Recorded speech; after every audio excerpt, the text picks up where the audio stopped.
jste zhodnotil dosavadní sezónu, Tomáši?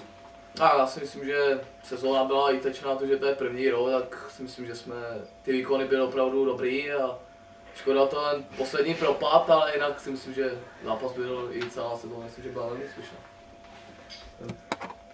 Nehrálo za Purťa tým první sezónu. No tak bylo to dobré, máme dobrý kolektiv, neměl jsem žádné problémy s tím, bylo to dobré. Honzo, pro tebe zatím nejtěžší turnaj a proč? No a v turnaji jsem odehrál 2. Jeden v bráně, jeden jako hráč. V bráně to bylo asi těžší, si myslím, protože góly jsme dostávali, většinou to byla moje chyba. Váš první domácí turnaj jménem Duma Cup. No, tak nastupovali jsme jako outsideri, moc jsme si nevěřili, ale postupem času jsme se dopracovali až do finále, kde jsme prohráli z ZZZ 4x2.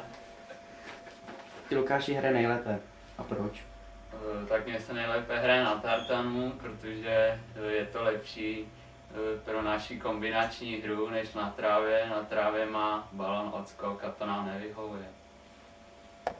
Panuje mezi vámi a některými jinými týmy doložená rivalita, Štěpáne? Tak já si myslím, že určitě mezi každým týmem je nějaký rival.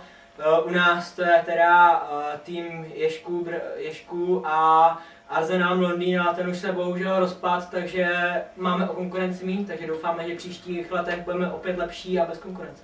Na tebe, Kubo, projevuje to, že jsi vlastně klíčový hráč Purťa týmu.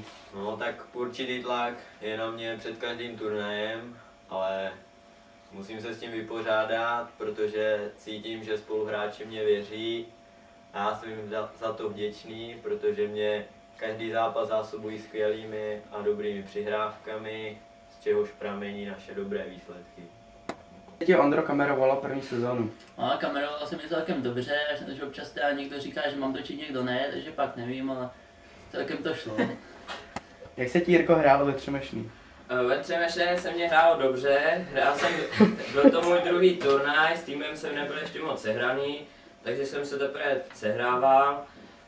Povrch hřiště byl tak na úrovni pralesní ligy, bylo tam bláto, drny, odskok balónu byl blbý, nahrávky šly taky na prd, ale docela to šlo. Dostal jsem se do 2 akcí, ale nestěžuju si.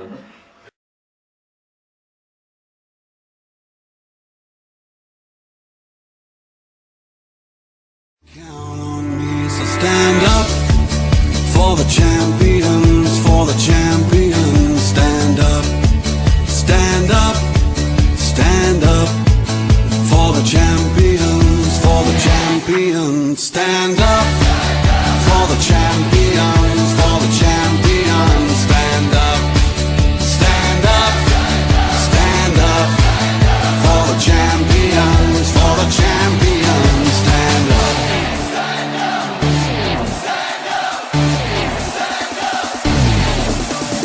Here we go, it's getting close.